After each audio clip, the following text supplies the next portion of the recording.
Les roux sont-ils mauvais des parties génitales? Je vous explique tout ça après l'intro.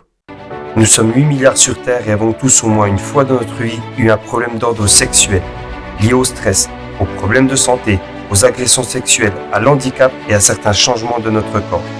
Tu crois être sans réponse? Je suis Ubiali Maxime, sexothérapeute, coach et spécialiste en sexualité. Mon job est de trouver les solutions et de t'aider à trouver la vie qui t'inspire. Depuis de nombreuses années, les personnes avec des cheveux de couleur roux et rousse sont les cibles d'une rumeur qui injustement leur donne une image avec une odeur très forte sur les parties génitales. J'ai fait quelques recherches et en effet, grand nombre d'études en parlent. Les roux représentent seulement 2% dans le monde, plus présents parmi les peuples originaires du Nord et de l'Europe de l'Ouest. L'Écosse est le pays qui détient le plus fort taux de rousseur au monde. Les roux et les rousses ont tendance à avoir moins de cheveux que les autres. La peau rousse contient une faible concentration de mélanine, elle est donc très pâle et craint davantage les rayons du soleil. Cependant, elle produit plus de vitamine D lorsqu'il y a peu de lumière.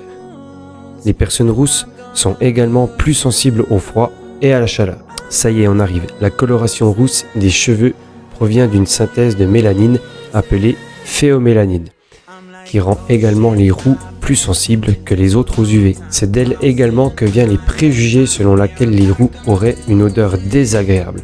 La phéomélanine contient en effet près de 10% de soufre, ce qui confère à la transpiration d'une peau rousse une odeur légèrement différente de celle des autres. Selon certaines études, ils réagissent moins bien à l'anesthésie. D'après les études, il leur faudrait 19% de gaz en plus pour une anesthésie générale.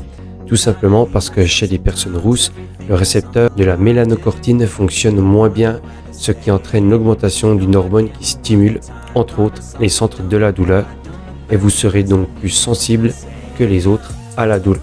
Donc pour conclure, cette légende urbaine des roux et des rousses qui sentent mauvais des parties génitales sont complètement fausses. Rassurez-vous, seule la transpiration peut avoir une odeur légèrement différente. Mais après tout, nous avons tous une odeur bien différente les uns et les autres, selon la couleur de peau, notre hygiène de vie et bien d'autres encore. À très bientôt.